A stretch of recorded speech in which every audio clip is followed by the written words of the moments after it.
Saat ini saya sedang berada di Museum Kayu, tepatnya di Kota Raja atau Tenggarong ya. Nah, saat ini juga saya sedang berada atau berhadapan dengan Kepala Museum Kayu Tenggarong. Nah, boleh tahu Pak, dengan Bapak siapa Pak? Nama saya Pak Sopian Hadi, eh, selaku koordinator Museum Kayu yang pada saat ini eh, mencoba untuk memberikan penjelasan atau apa saja mengenai isi-isi daripada Museum Kayu. Nah, kalau begitu bagaimana kalau langsung kita masuk ke dalam dan melihat-lihat Pak? Oke, baik, kita akan mencoba untuk Lihat-lihat. melihat-lihat koleksi Museum Kayu, apa saja yang ada di dalam Museum Kayu.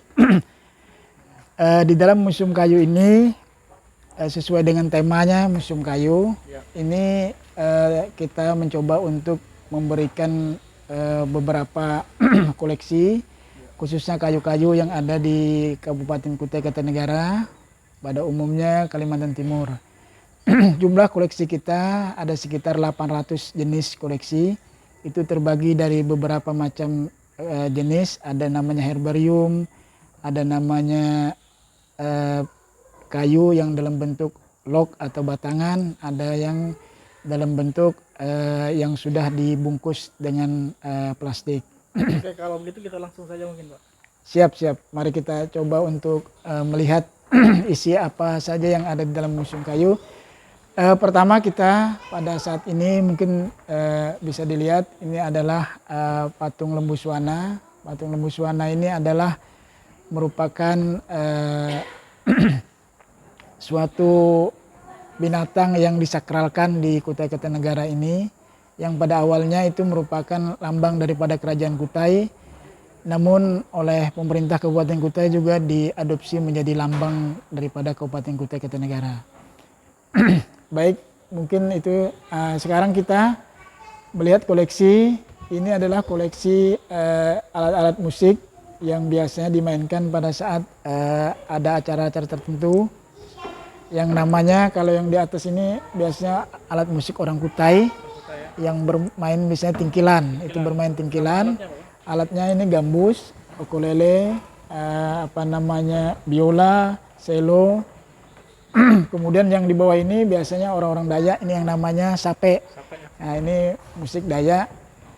Di Dayak ini ada suling, ada gong. Yang di bawah ini juga gendang. Gendangnya. Ya. Oke, sekarang kita masuk ke koleksi jenis-jenis kayu. Di dalam jenis-jenis ruangan ini ada sekitar 50 jenis kayu yang sudah diawetkan. Sebagian sudah mengalami semacam kayak dimakan usia lah, karena ini sudah umurnya rata-rata 50 tahun kayunya ini. Jadi sebagian sudah ada perlu renovasi koleksi kayu. Di sini ada sekitar 50 jenis kayu yang dipamerkan dalam bentuk batangan dan irisan. Ya, jadi mungkin bisa dilihat ini nama-nama kayunya, ada kayu bayur, nyatoh dan lain sebagainya. Kalau yang ada di koleksi ini yang mana kayu yang tertua Pak? Kalau dalam koleksi ini yang tertua kayu ulin. Kayu ulin ya? Kayu ulin. Ini kayu ulin di ujung sini.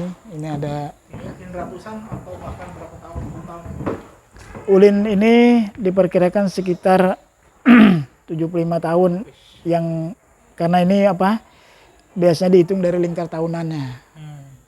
Jadi cuma untuk di Kabupaten Kutai Kartanegara Kalimantan Timur ini agak sulit untuk menghitung lingkar tahunan, karena kondisi kita berbeda iklimnya dengan di Jawa. Kalau di Jawa itu biasanya 6 bulan kemarau, 6 bulan musim hujan. Tapi kalau di Kalimantan musim kemarau bisa saja terjadi musim hujan.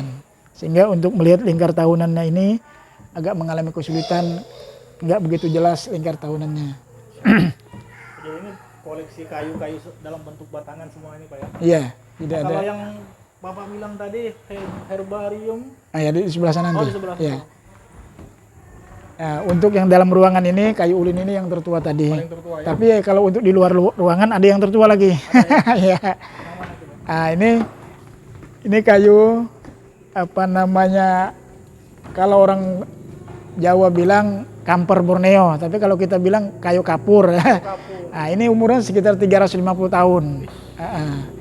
Ini 350 tahun, Ini waktu itu ya. kurang lebih sekitar 65 meter tingginya ini. Jadi ini apa namanya untuk yang di sini yang tertua, yang di lokasi ini ya. Kalau di dalam tadi kayu ulin yang Ini ditemukan di mana, Pak? ini dapat di daerah Kabupaten Kutai Kartanegara, di desa Sebulu. Mungkin kita tahu Sebulu ya. Sebulu itu termasuk kecamatan lah sekarang ya. Ya. Nah ini herbarium. Tapi sebelum masuk ke herbarium, ini ada juga kayu yang sudah membatu. Ini jadi lebih tua lagi sebenarnya. Ya. mungkin ribuan Nah ini kayu ulin, ini kayu leban. Jadi ada dua jenis kayu yang sudah kita temukan, yang kita masukkan dalam museum ini. Ada kayu ulin yang membatu. Ini meriam terbuat dari ulin. Ini kayu ulin nih, kayu ulin. Nah ini ruangan herbarium. Herbarium ini ada sekitar 225 jenis kayu yang daun-daunan yang sudah kita awetkan. Ini kita sudah klasifikasi, ada yang jenisnya buah-buahan, daun yang bisa dimakan buahnya. Ada yang di sebelah sana ada yang untuk jadi obat-obatan. Oh, jadi herbarium ini obat-obatan, Pak? Ya, obat-obatan bisa. Di sini kita simpan yang khusus untuk obat-obatan. Nah, ini kita sudah. Nah, ini jadi obatnya, daunnya direndam, bisa jadi obat misalnya turun tekanan dan sebagainya, nih macam-macam nih. Jadi apa namanya, kalau untuk di Kutai Kartanegara ini daun-daunan yang bisa dijadikan obat sekitar 200 lebih jenisnya. Itu yang sudah diketahui. Yang sudah diketahui, belum diketahui yang sudah bisa biasa oleh masyarakat dipakai untuk dalam menyembuhkan penyakit, bermacam-macam penyakit. Nah, pada saat saya masuk ke Museum Kayu ini, Pak, ada yang lain yang saya lihat, yaitu 2 ekor buaya, Pak. Nah, Oh iya.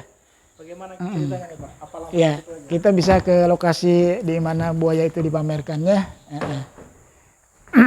Oke, sekarang kita menuju ke tempat buaya. Nah, ini di sini kita lihat ada 2 ekor buaya. Kedua-duanya ini dulu pernah makan orang, makan manusia, tetapi dalam tempat dan waktu yang berbeda. Jadi yang sebelah kiri atau kalau kita menghadap ini sebelah kanan, atau sebelah kiri kalau menghadap ke sana sebelah kanan. Ini dari Sengatta. Ini dulu telah memakan seorang perempuan yang bernama Ibu Hairani. Namun ketika dibedah dalam perutnya itu kondisi beliau sudah tidak hidup, kemudian sudah putus-putus karena diproses oleh buaya tersebut.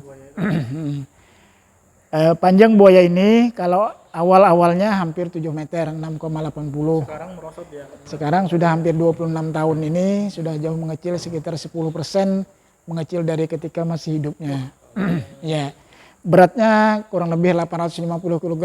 Hampir 1 tahun. Ya, umurnya diperkirakan 70 tahun. Waktu ditangkap, kalau sekarang lebih dari. Kemudian apa namanya, jenis kelaminnya jantan.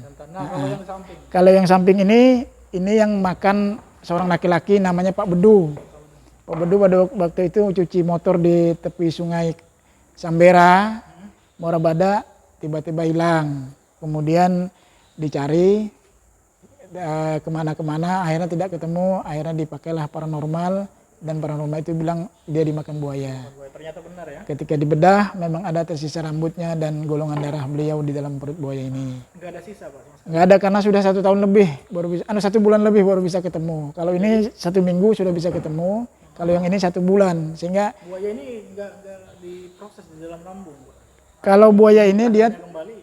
dia enggak punya lubang anus pembuangan, jadi kalau sudah sisa itu dimuntahkan. Sehingga kalau 1 bulan agak sulit untuk menemukan apakah ada potongan manusia di dalam atau potongan makanan sisa, enggak sulit ditemukan. Nah, ini berapa meter panjangnya? Kalau ini agak pendek daripada yang di sana. Ini beratnya juga cuma 450 kg, panjangnya 5, lebih saja, 5, hampir 6 meter lah gitu ya. Kemudian umurnya 60 tahun, jenis kelaminnya betina. Berarti sampai saat ini mungkin masih ada buaya-buaya yang Ya, kalau menurut keterangan warga di sana masih banyak buaya yang lebih besar daripada ini. Tetapi karena memang dia tidak mengganggu orang untuk sementara ini ya, jadi tidak dibunuh. Ya. Nah, Pak, kita langsung ke ruang hasil olahan. Oke. Sekarang kita masuk ke ruang hasil olahan daripada kayu.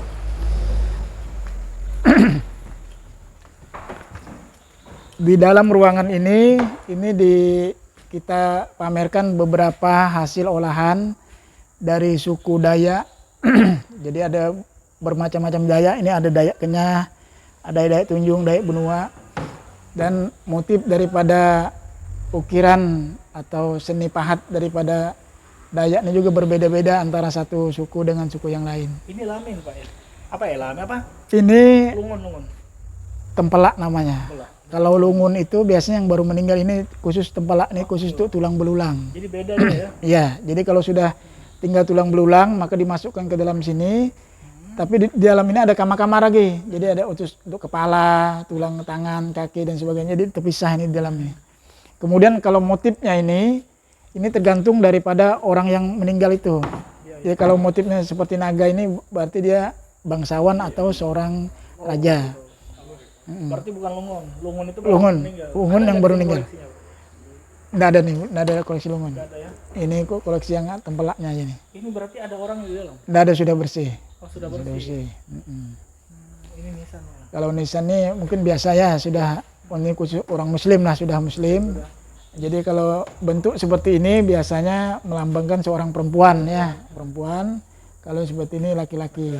Nah, ini apa, Pak, di belakangnya nih? Penggilingan kayaknya. Ini untuk membersih kipas padi kalau bahasa sini, untuk membersihkan antara padi yang berisi dengan yang tidak berisi. Jadi biasanya diputar. Ini zaman-zaman tradisional, kalau sekarang udah makanya jarang sekali. Nah, ini mungkin alat-alat tukang tradisional, mungkin di mana-mana juga hampir sama ya. Ya. Nah, kemudian nih rumah-rumah suku adat Dayak. Lamin. Suku adat Dayak nih sebenarnya ada 12 suku di tempat kita. Tapi ini baru 5 yang bisa kita perlihatkan. Masih ada 7 lagi rumah adat yang belum kita perlihatkan kepada masyarakat. Nah, terima kasih atas waktunya, Pak. Iya. Mungkin sampai di sini dulu, Pak. Kami akan lanjut lagi, Pak. Oke, siap. Oke. Assalamualaikum warahmatullahi wabarakatuh. Waalaikumsalam warahmatullahi wabarakatuh.